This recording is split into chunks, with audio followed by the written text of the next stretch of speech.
because you're talking 80s, right? And he's talking Attitude to beginning of Ruthless Aggression. I was like heavily into the PG era when I started, that kind of thing. That's the craziest thing about, I think, getting this whole thing together was just like, we're all such massive nerds about this, and we can all respect where each person's come from with it. I'm going to have fun with this because there's a lot of things that I probably won't have any idea that happened that I'm going to be learning about. Well, we just started. We're keeping that. What's up, everyone? Hello. Look at this. Familiar studio, familiar faces, same bat channel as the rhythm section, but this is not the rhythm section. Anyone that's familiar with the rhythm section, you know I like silly sounds, but they have to be wrestling related, so I don't have like a huge pop. Oh, I do have this. There you go. Was that a little loud? I mean, kind of, but it was good. And you can do the whole podcast champions of the world. Look, we got Stone Cold here. Yes. Oh, we got all kinds of show and tell here. Yeah, we're about to show and tell all over the place. On the front end here, let's explain this a little bit. So this is an idea that's been talked about for a long time between the three of us, wrestling fans, and wrestling fans have limited friends that want to talk wrestling. So anytime we're together, we talk wrestling, and we ignore everybody else. I know your wonderful wife, Donna Fulp, loves it when we talk wrestling. I'm sure she's watching right now, right? Such a big fan. You watching, Donna? Hello, Donna. Hi, Donna. Hi, Donna. Sorry. Well, we finally made it happen. One of the reasons is, and we'll get more into so much to talk about. I mean, my brain is squirreling right now, but I can now watch modern wrestling. Oh, yeah. Because now Raw is on Netflix. And when that was announced, I'm like, you know what? I'm going to give this a try. But I've always loved the history of wrestling. Watching documentaries. I'm a documentary guy anyway, on any topic, and serial killers like Jimmy. And so we finally made it happen. We're here. This is going to be fun. And I thought this one would be a little more general, where, like you heard Jacob saying on the front end, in the cold open, we're coming from different generations, different eras, different companies, because I know, Jimmy, you were more WCW. Oh, yeah. You grew up NWA. Yeah. Young, territorial, nice. being in the Mid-South. Yeah. Memphis didn't realize it was from Memphis because I lived in northern Kentucky, which is weird. Yeah, so I grew up on the cartoon era of WWF in the late 80s, mid to late 80s, early 90s. And then, Jacob, you came in when? Like 2009, which would have been the resurgence of cartoon era type stuff. Yeah, post Attitude Era. Post Attitude, post Ruthless Aggression. We're like well into PG era at that point. Yeah. Hardcore PG. But like, did you go retro? When you started following wrestling, did you go backwards and kind of see the lay of the land that led up to what you were watching? Well, 2009 was an interesting year because at that point, and I was like the end of 2009, so right around build up for Royal Rumble and stuff like that. But of course, at that point in time, Jeff Hardy had just exited the company. I had friends that enjoyed him that I went back and saw all of his stuff and whatnot. John Cena was my guy because that's what 8-year-olds loved at the time. Did you see him?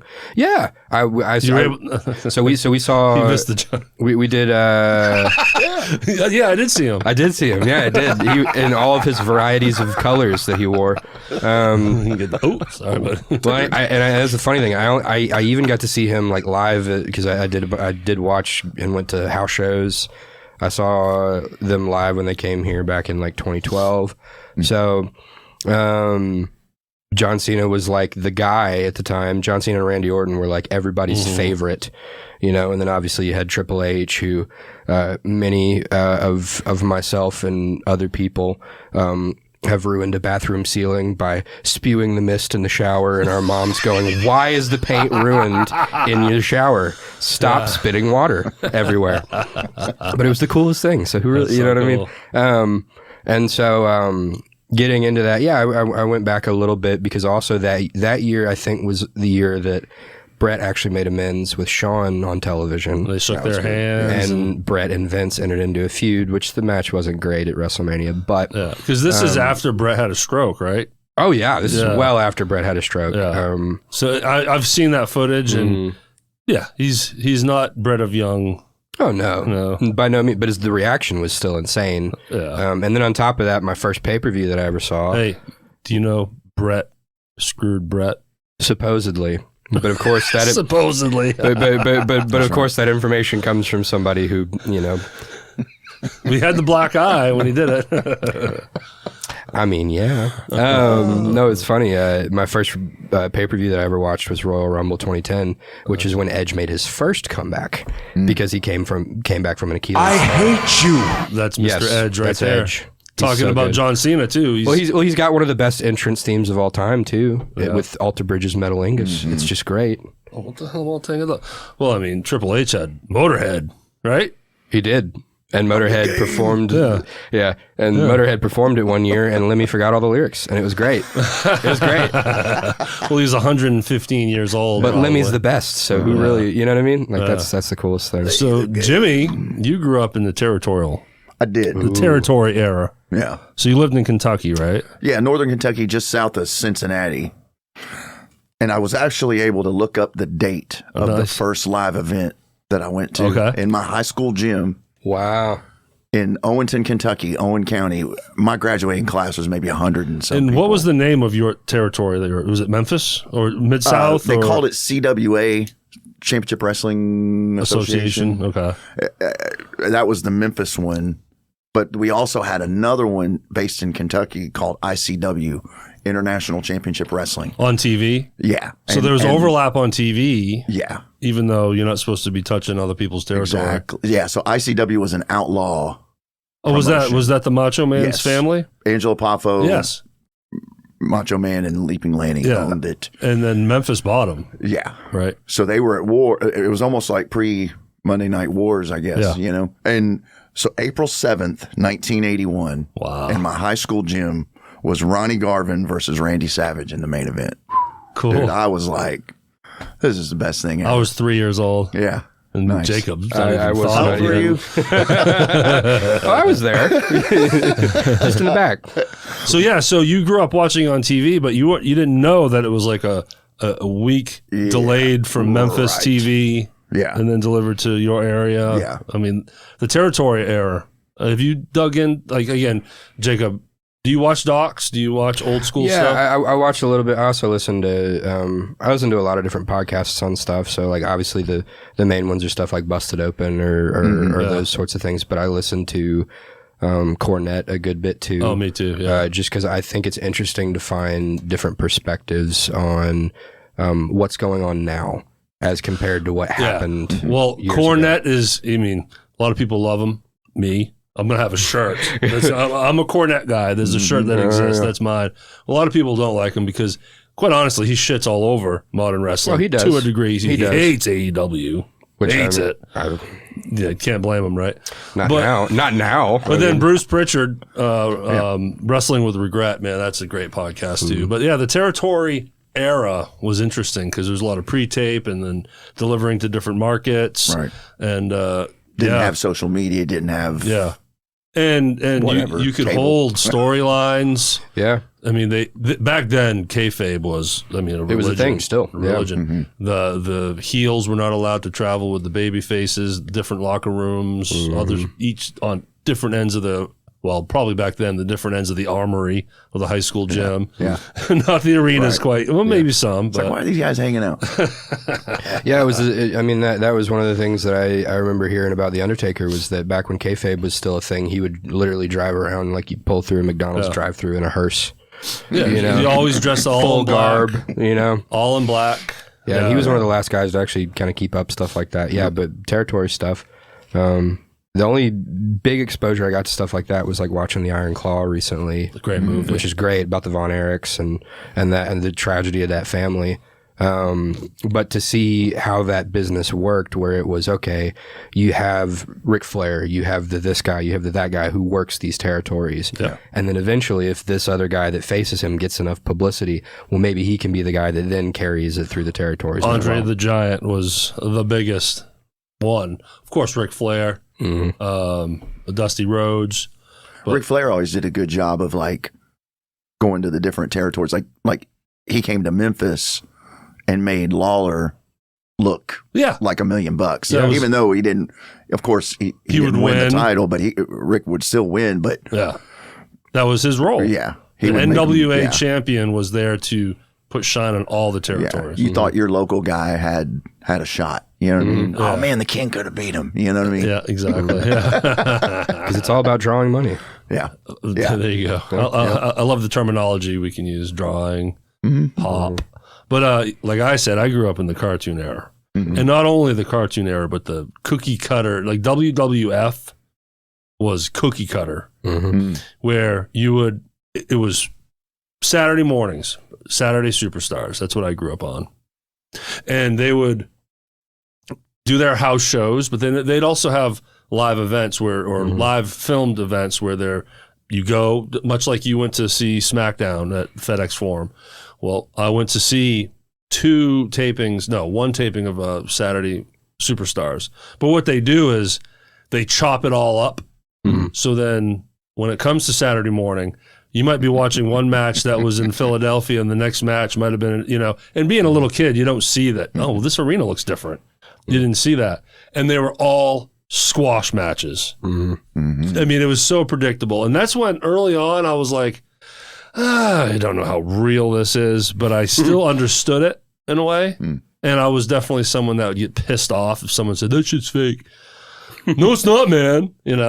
But I kind of knew it was. I kind of knew it was because it was so predictable. And the other part of the predictability is at the end of the Saturday Superstars, you would get two marquee names going against each other. But I knew, and every time, DQ. Oh, yeah. Schmaz ending. Just it was always like no definitive decision. And that's when I was like, oh, I see what they're doing here. But it was all about promoting the brand and the show. So then when you did watch a pay-per-view, as they used to be called, Jacob. Not PLEs. Yeah.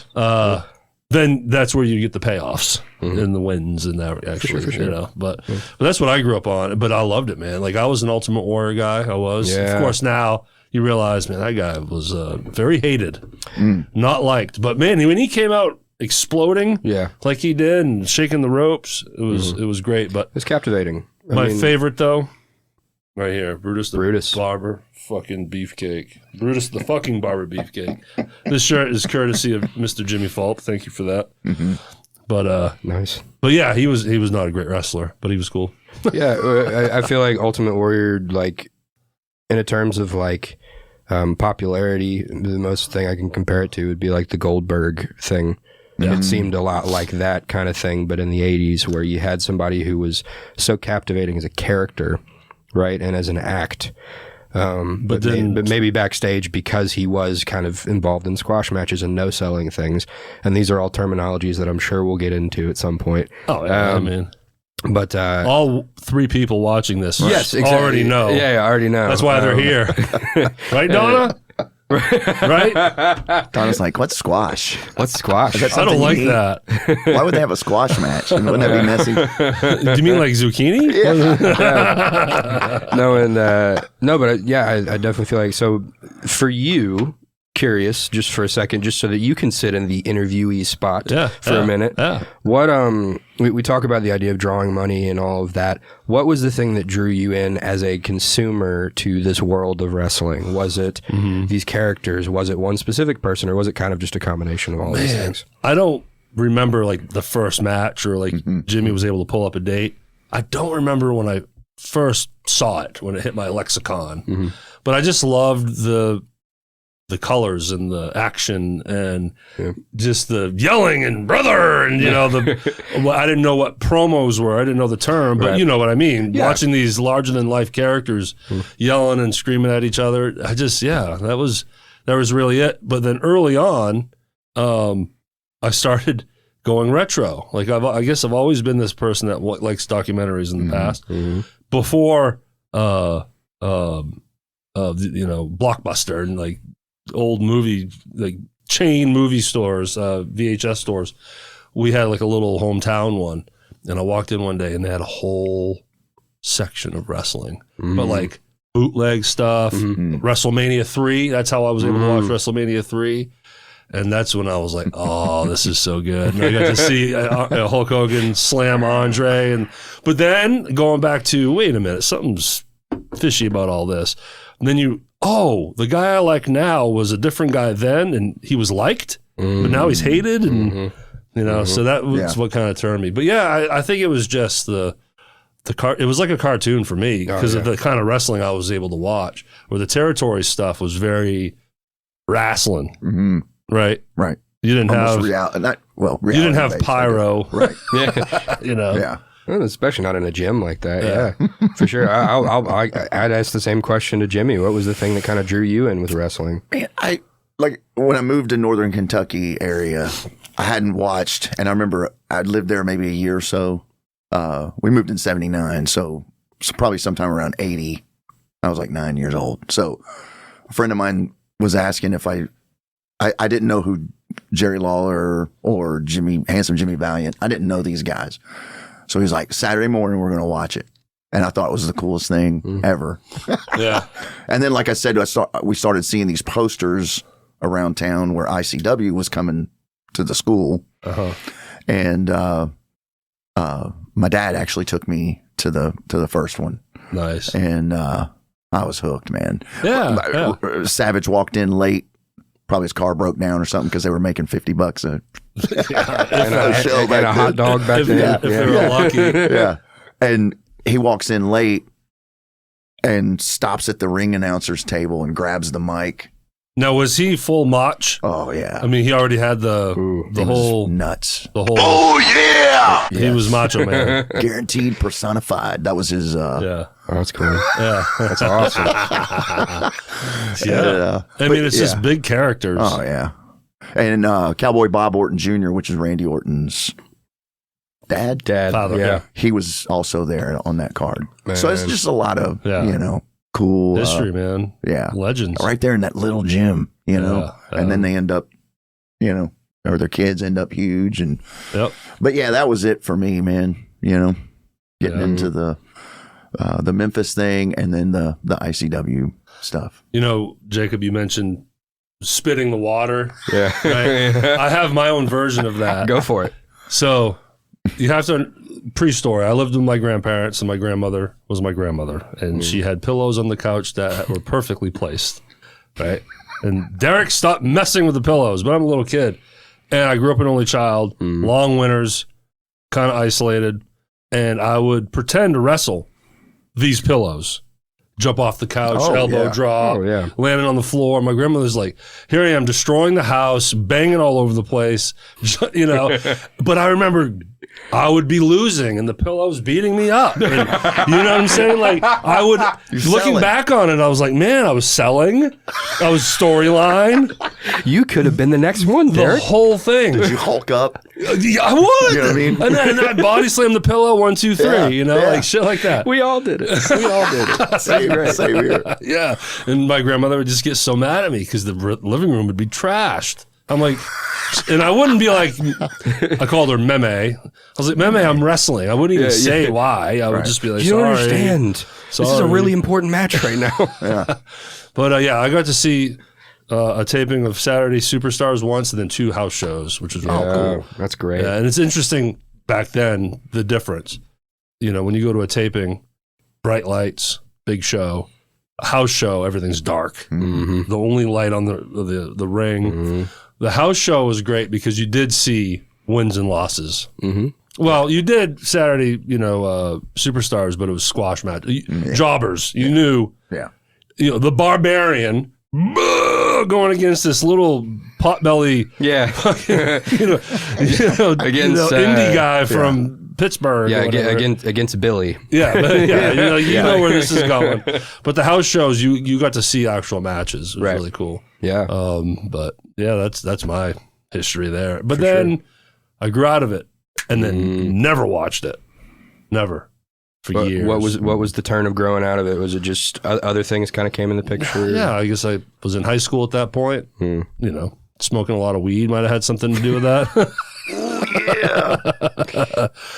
And then 2013, I popped on Netflix, and all of a sudden in my home feed, I think it was a documentary on Ric Flair.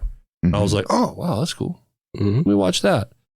And then you know how algorithms work, right? They feed you more. And all of a sudden, it was just a wall full of the like classic wrestler documentaries. And from that point, I was hooked on just reliving and watching and relearning the history. I didn't watch the Attitude Era. But now through all these documentaries and everything, I feel like I was there now to relive it all. But then going back to now that Netflix has Raw, I haven't missed the Raw. Oh. And I'm like, okay, I feel like a little kid again. Yeah, just going Monday night's wrestling night. My girlfriend knows Monday night. Wrestling Monday night. night's Raw. Yeah, for sure. Yeah, and just enjoying storylines and you know, just getting past it. We all know it's predetermined. Yeah. We can't use the F word here. We can say fuck, but not the other F word. And have you seen the Dr. D. David Schultz when the reporter says, "Oh, you think that's fake?" And then there was a whole whole suit on that. Yeah, it's called open hand slap. Yeah, anyway, it was on Mr. McMahon's documentary too. Yeah, and who was the Stossel, Craig Stossel, right? But then who's the black guy that gets interviewed throughout the documentary? Old wrestler was a tag team Tony with Atlas? Rocky, Tony Atlas. Yeah, and he's like, we're buying him drinks. Everyone's cheering him. Everyone loved him. We were cheering him on until we got sued. And then I gotta let you go. Yeah, sorry, buddy. Anyway, sorry. No, I'm not interrupting. You're not interrupting. You know, I mean, I could talk long-winded on this show. Yeah, you know, because the rhythm section, it's all about the interview, and what me and Jeff do is very formatted, outlined. Yeah. But here it's free form. Let's talk just wrestling. Yeah, it's awesome.